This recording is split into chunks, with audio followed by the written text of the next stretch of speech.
Good morning.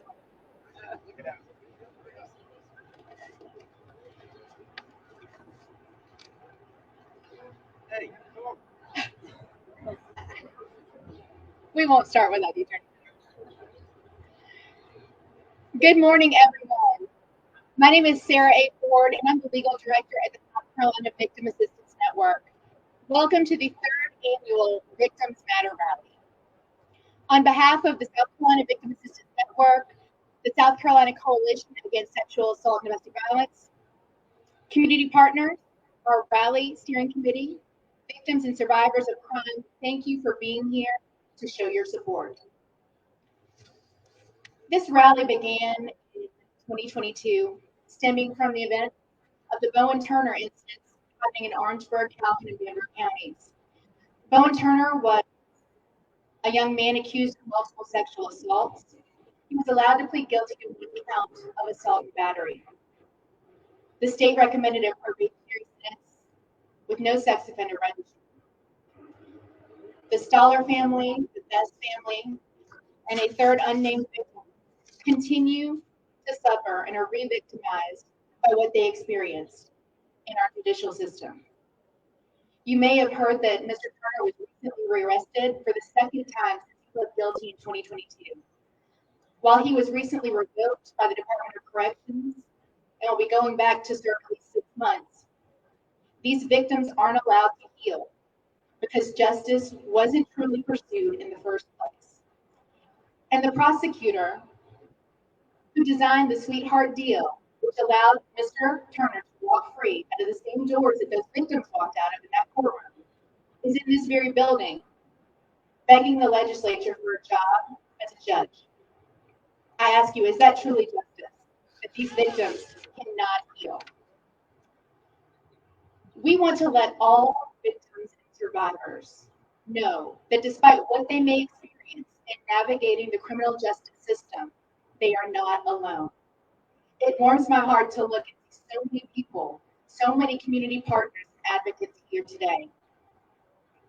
Victims and survivors deserve a fair, transparent justice system where their needs and rights are centered and protected with trauma-informed support.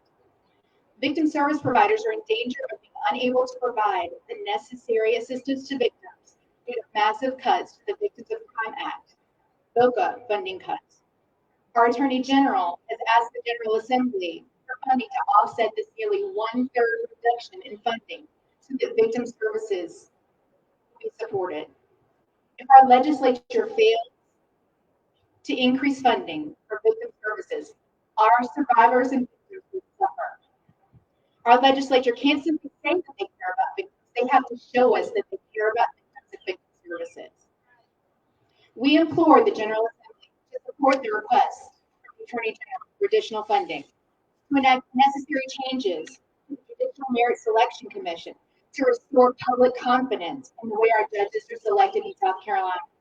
And finally, legislate a statewide fix to ensure GPS monitoring is actually monitored and protects victims and survivors. Victims' rights are not mere suggestions or checklists. They are the law, and they must be meaningfully asserted and protected. Rights are not a pie. If a victim asserts a constitutional right, it doesn't take a piece away from the defendant. There is no limit to protections when we are seeking justice. There is enough for everyone. We must continue to create and enforce a system where victims' rights and defendants' rights are both zealously protected. Victims deserve this system, a system that works for them and with them. I look forward to the day when judges no longer say they've never seen a victim represented by counsel in the courtroom, and it becomes commonplace. And victims asserting their rights is as normalized as a defendant's right to have an attorney or asserting their right to be silent. Victims and survivors are counting on all of us to stand their rights and their voices in a system where they're often pushed to the sidelines. That is not the case today. Victims are at the heart of who we are, what we do, and why we are here. Today, we're going to hear from some incredible speakers, people who've worked within the system to protect victims, parents who've suffered a tremendous loss, but have stood up for justice when their victims' rights have been trampled, and folks who wish to support victims' voices today. To introduce our first speaker is Wayne Coon, the South Carolina Crime Victim Ombudsman of the Attorney General's Office and a founding member of the Victims Matter Review Committee. Thank you all so much for being here today. I have the distinct pleasure of introducing a true voice for victims, South Carolina Attorney General Alan Wilson. He just ran to join us today because he was in the State House there fighting for a more fair way to select judges. As you heard Sarah talk about, last year he secured millions and millions of dollars on his own budget to spread across the state for the advocates that are designed and serve every one of you across the state. He is a true warrior for crime victims. He's asked again for more money in his budget to do that same thing again, supplant the VOCA funds or add to the VOCA funds. So I'd like for you guys to welcome to this event my biggest hero, my boss, South Carolina Attorney General Alan Wilson. Thank you, Veronica. I love you for saying that. If you say I'm your boss and then you say I'm your biggest hero, they figure you have to say that. But anyway, no, in all seriousness, I've got a great staff. Veronica and BJ and the Crime Victim Services team down here out front. Anything that I do right is because of the men and women I have in the AG's office that are out there fighting for victims every single day. When I look at what my role is and what the role of solicitors and law enforcement officials are, and then of course the role of groups like SCVAN and other organizations that reach out to serve victims, I can kind of distill it down to this. I was prosecuting a case many years ago in which a young woman was sexually assaulted over a period of years by a family member, her grandfather, and who was a retired police officer.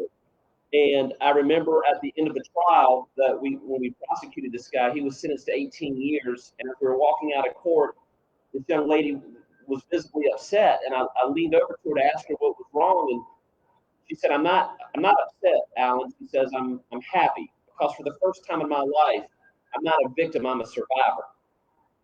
And that one statement right there kind of just summarizes for me what our role is. People should not be re-victimized by the very criminal justice system designed to turn them into survivors. And so I'm here today standing with men and women who I wish never had to go through this process, but they did. And the process re-victimized them. And you're going to hear about that in a minute. I'm not going to tell their story. It'll be told in a moment. But there are countless stories of men and women out there who go through the criminal justice system in South Carolina. And the system that is designed or that is supposed to give a voice to the voiceless, empower the powerless, sometimes re-victimizes them. And everything that we do here today and everything that we do every day as a group, whether you've been a victim or survivor of a crime, whether you're in the law enforcement or the prosecution community, or you run a nonprofit, or you're a volunteer, whatever your role is, you matter. What we do here matters. Do you think that the types of bond reform that get passed in the General Assembly would happen by themselves if victims groups and organizations like this didn't show up at the State House? Do you think that judicial reform would get the look it's getting if people didn't see the passion and the empowered people that are standing behind it, advocating and fighting for it? No. You all show up. When you show up to places like this, people back here that have passed the laws and all of us who enforce them, we take notice. 5 or 6 years ago, the VOCA money coming from the federal government passing for office to all of you was at over $50 million. This year, it's down to $12 million. A couple of years ago, they passed a federal law that allows us to take settlement money in and not just fees and fines from around the country, but it's taking longer to replenish those funds. These are funds. This is the lifeblood that keeps many organizations around the state of South Carolina open. We've asked for funding over $10 million just as a stopgap until the VOCA money replenishes and they can come flowing back to the state of South Carolina. So I need your help and as we advocate for that money to be replenished in our coffers so that we can get them back. And what I've told the legislature is this: you may not want to fund these things because you feel like it's the federal government's job, and it is.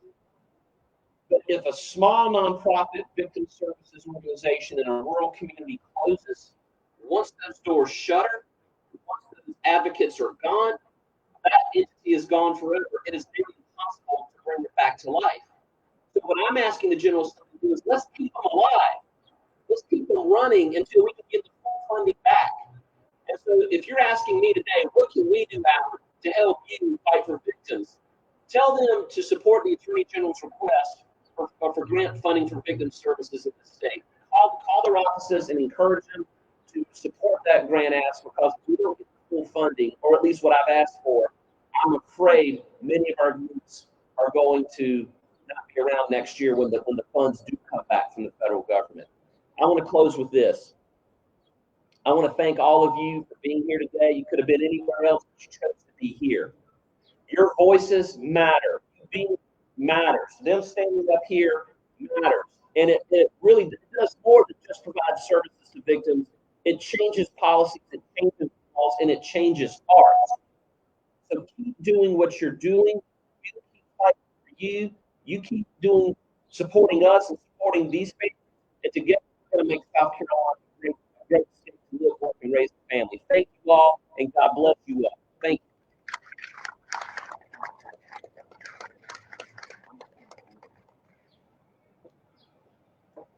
Thank you. Shannon Nix is the Director of Member Support and Technical Assistance for the South Carolina Coalition Against Domestic Violence and Sexual Assault. She specializes in training on the neurobiology of trauma and intimate partner violence and has a background as a trauma therapist. She's been involved in the field of mental health and interpersonal violence for over 20 years, and she believes in approaching the work that she does from an anti-oppression, trauma-informed, evidence-based, and centering victims' voices. Thanks. Shannon?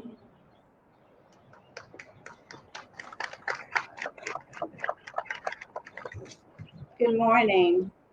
In this third year of the Victims Matter rally, SCDMASA continues to work with our member programs, some of which are here today, collaborative partners and systems, and the legislature to improve services for survivors and victims, and to raise awareness around all forms of interpersonal violence, including sexual and domestic violence, dating violence, and stalking. As this session draws to a close, it is important to review legislation that impacts victims and survivors. We are still waiting for S 43, which would allow for victims of dating violence to access orders of protection, to be debated on the Senate floor.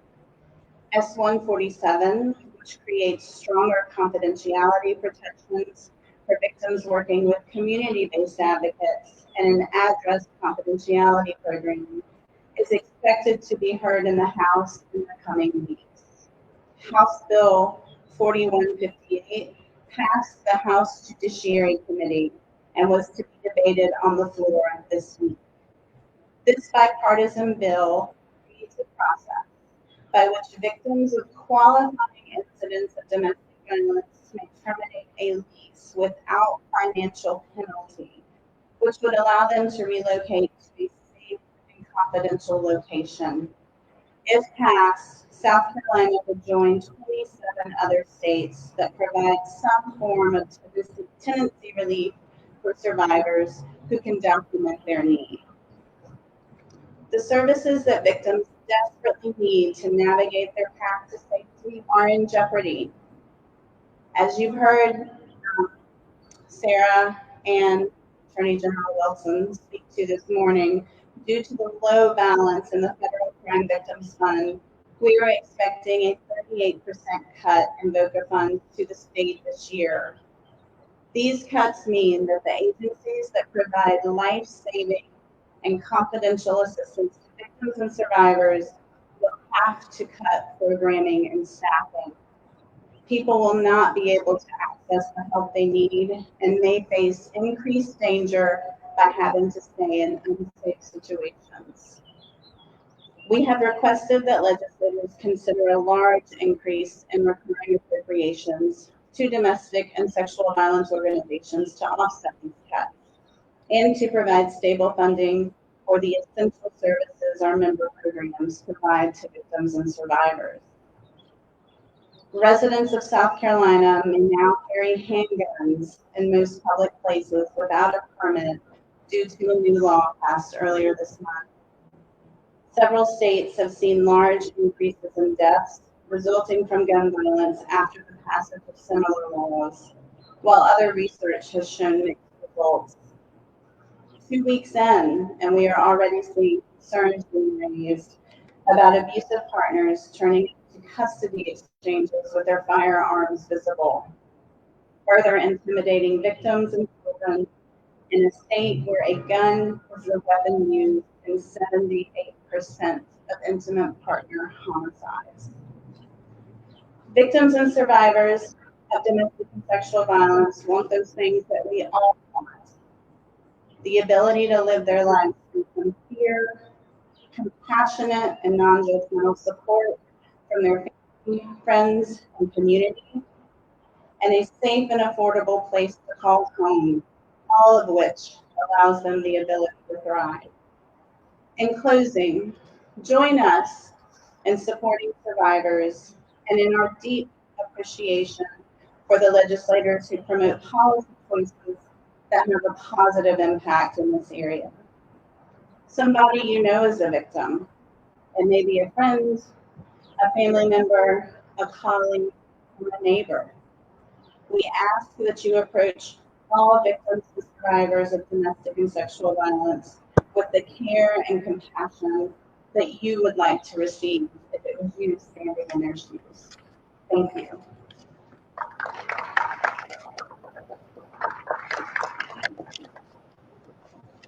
I'd like to introduce our next speaker, Solicitor David Pasco.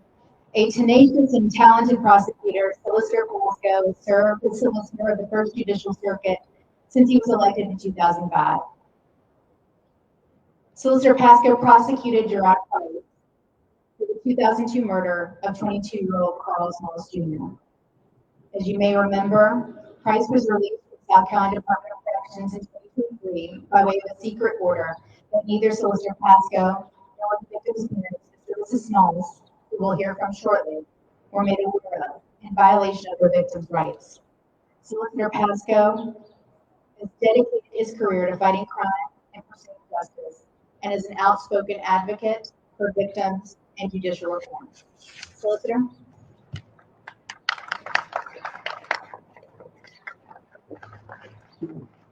Good morning. I want to thank you, Sarah, for that introduction. Thank you, SCP, for all you do. But most importantly, I want to thank all of you for coming out here this morning and letting the legislators know behind us in that State House what a loud voice we have calling out for more rights for victims and for judicial reform.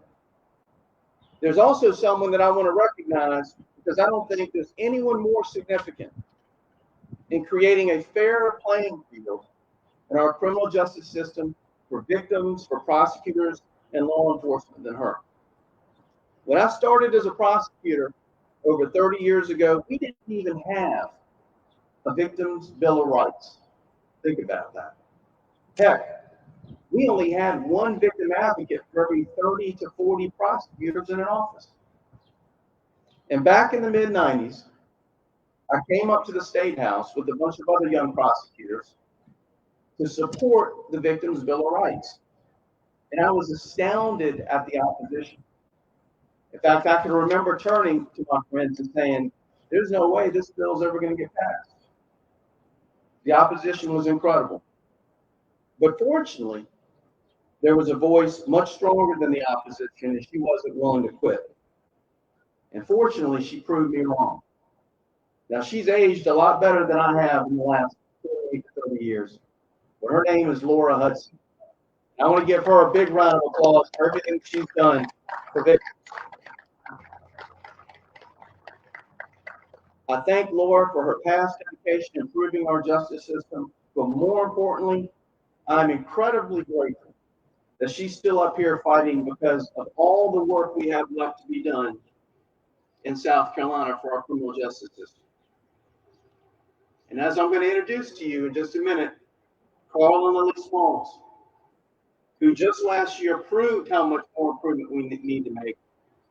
and how badly we need judicial reform in South Carolina. They witnessed and were victimized by a system that seemingly allows, whether in reality or perception, it seems to allow certain lawyers to be treated as a privileged class in our system of justice. And when politically connected individuals are treated as a privileged class of members by our judiciary, it erodes public trust in government and the fair administration of the law. Carl and Lily had a son named Carl Jr. He had an incredible future ahead of him. He was playing football at the University of North Carolina. 6 feet tall, 285 pounds of pure muscle. That actually came out in trial. That's what was testified by his teammates. Strongest person they knew on the team. And as I said, most importantly, he was intelligent enough to go to the University of North Carolina, a school that if I applied to, they would laugh at my application.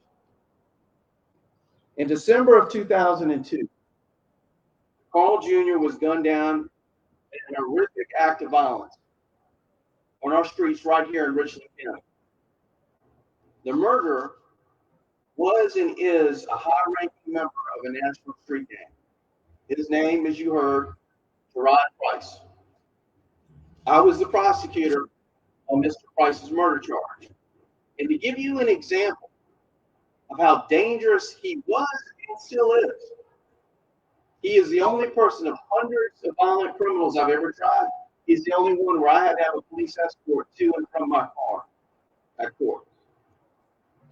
He is so dangerous that witnesses were so fearful of him to testify, they fled the state even though they were under subpoena to testify and went to jail for contempt of court.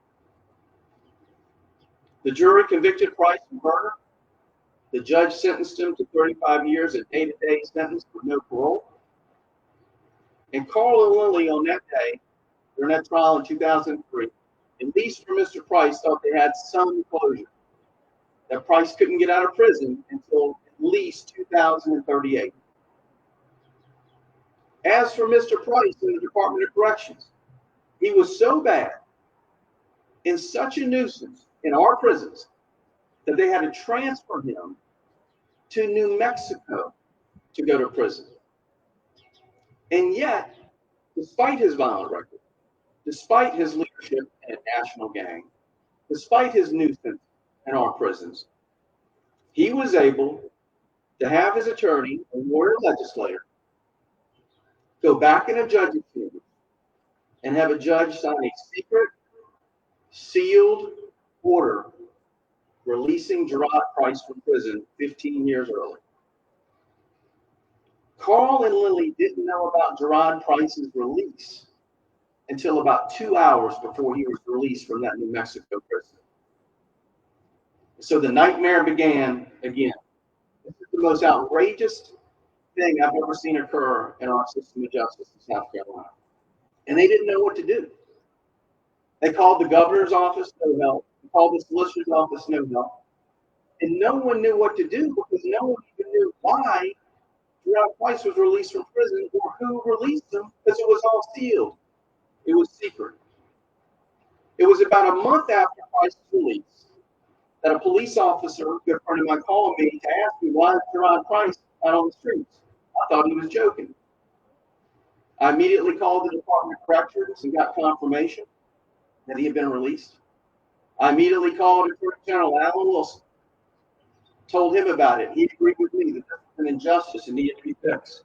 One of my next calls was into you. One of my next calls was to Sarah Ford and S.C. Van. I said, Sarah, you got to make some noise. Well, thanks to the Attorney General's office taking action, in fact, Alan himself, I have to give him credit.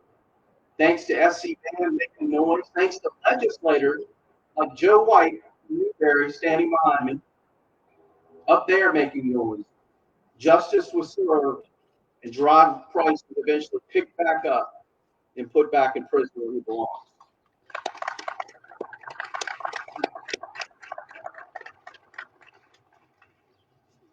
And I'm going to close with this before I introduce our next speakers.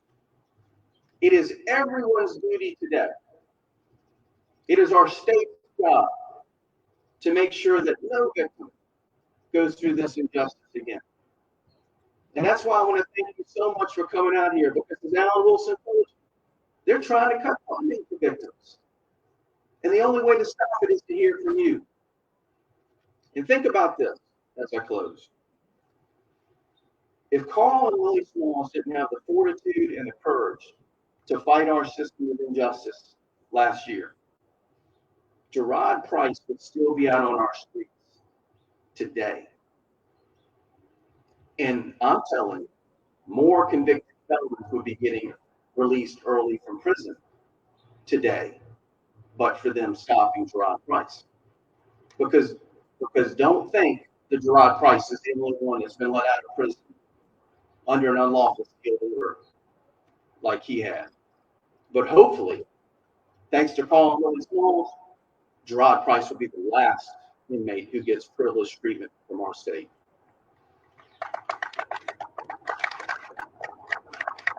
Thank you. It is my honor to introduce to you two of the strongest human beings I've ever known in my life, Carl and Willie Smalls. Thank you.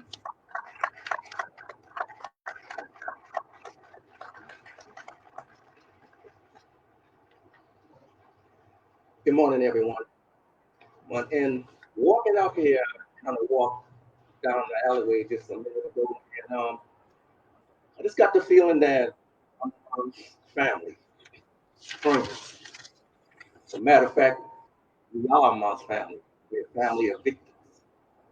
Actually, a family that no one want to be a part of.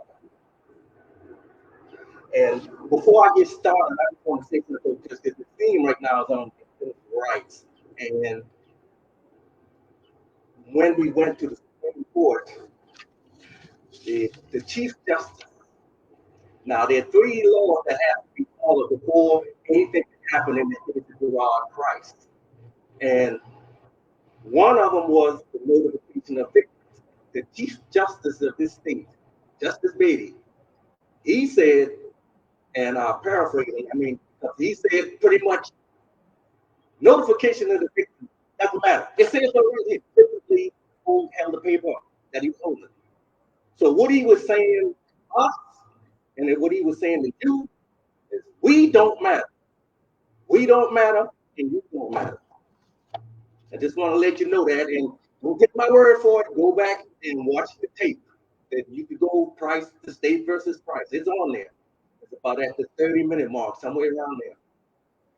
He flippantly said, it doesn't matter. Good morning, everyone, again. On behalf of the Smalls family, we'd like to thank everyone involved in organizing this victims matter for inviting us. We want to thank everyone who supported us. The Victim Advocates Office for their connection and understanding during our most difficult moments. We want to thank Sheriff Locke, Deputy Smith, and the men and women of the Richland County Police Department, and also the officers of the New York Police Department. We are a law-abiding family. We respect law enforcement, and we want to thank them for all they did to bring justice to our family. They get up every morning, put on their uniform, go out in the days and streets, not knowing if they will make it at home, just to protect people that they do not know. A big thank you to them. I respect you.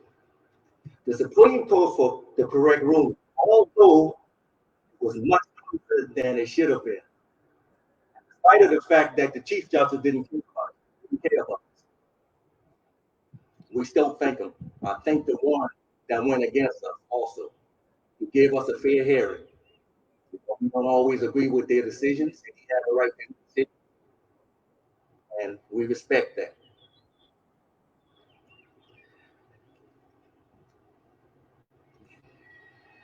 The media has been great to us exposing this tragedy of justice. Also, we know that by the end of the day, we will hear that this family is being used for political purposes. Well, if you feel that way, you got it. We are guilty as charged. Just know that we are not being blindly led around by anyone. We are clear-eyed. We see you. This state sees you. This country sees you. Light always overcomes darkness, and if this case can be used to shine through and expose wrongdoing, again, you got us. We are guilty as charged. This absolute travesty of justice was brought to us by the unlawful firm of Gibson, Rutherford, and Manning.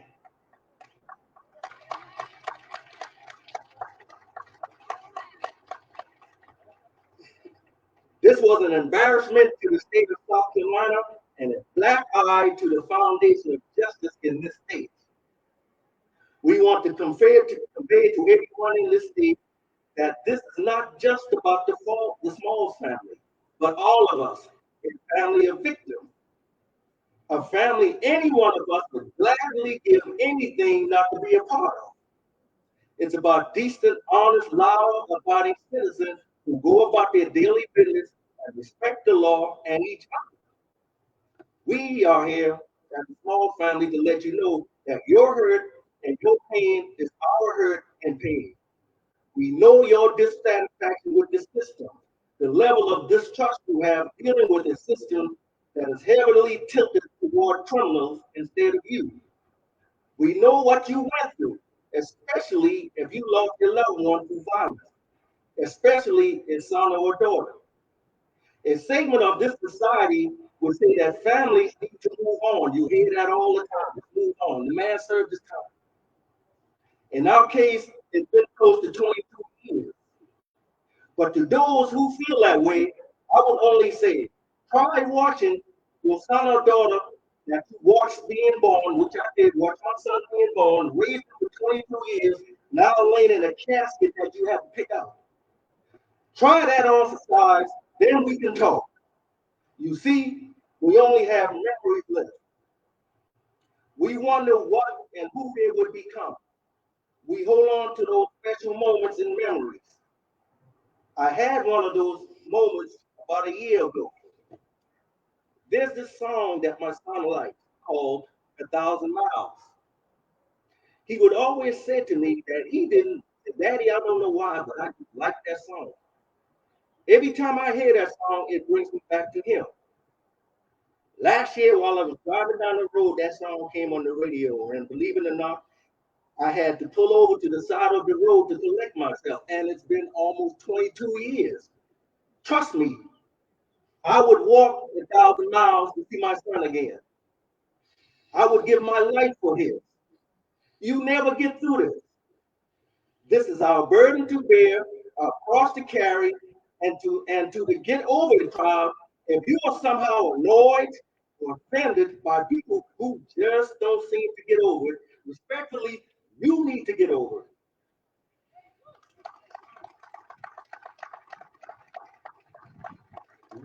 We can't and we won't. We move forward because we have to. Life doesn't stop for us, but we will continue to carry our loved ones with us. We go through this roller coaster of emotions, then we come here onto your local district precincts to seek justice. And oftentimes we end up dealing with people with black robes and three-piece suits on who have no idea what they're going through.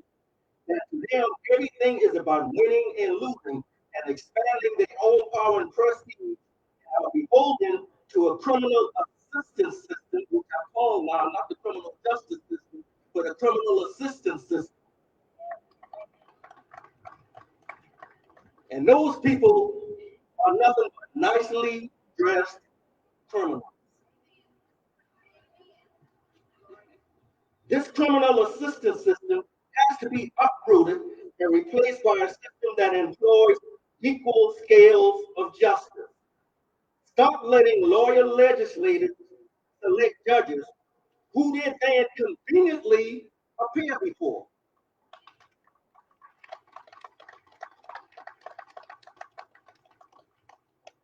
Mr. Attorney General said that our system has not only has to be right, it has to look right.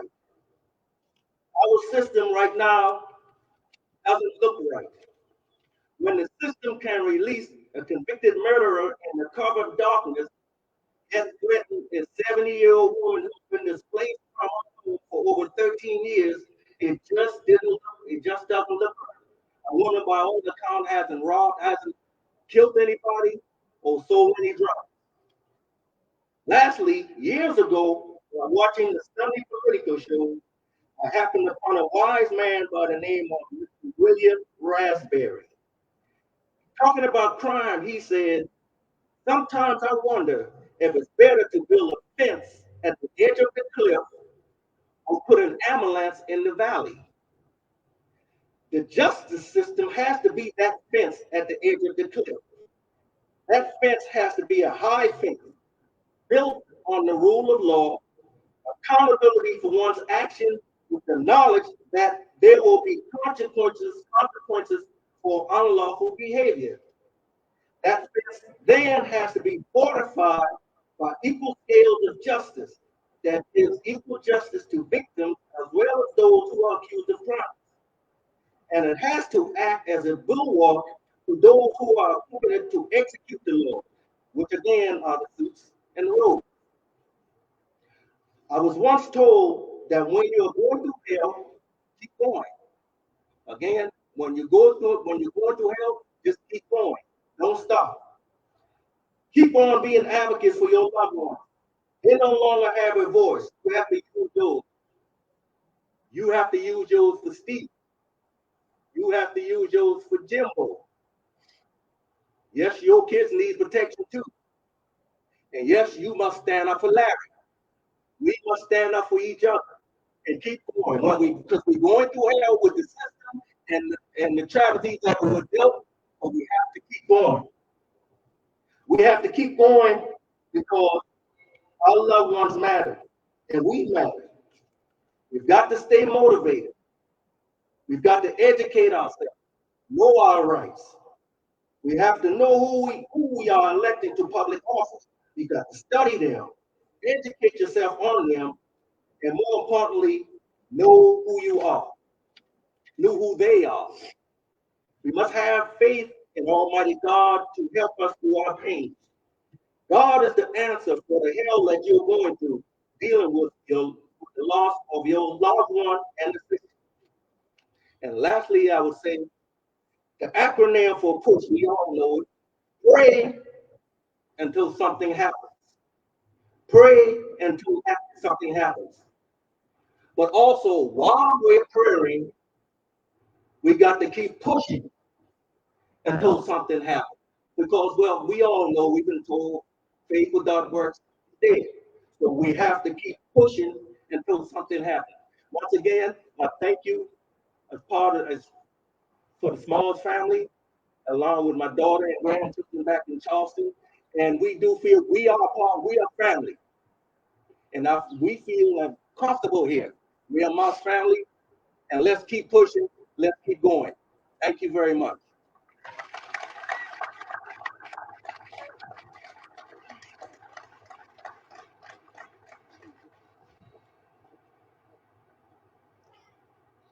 That was so powerful. Thank you so much for sharing your story.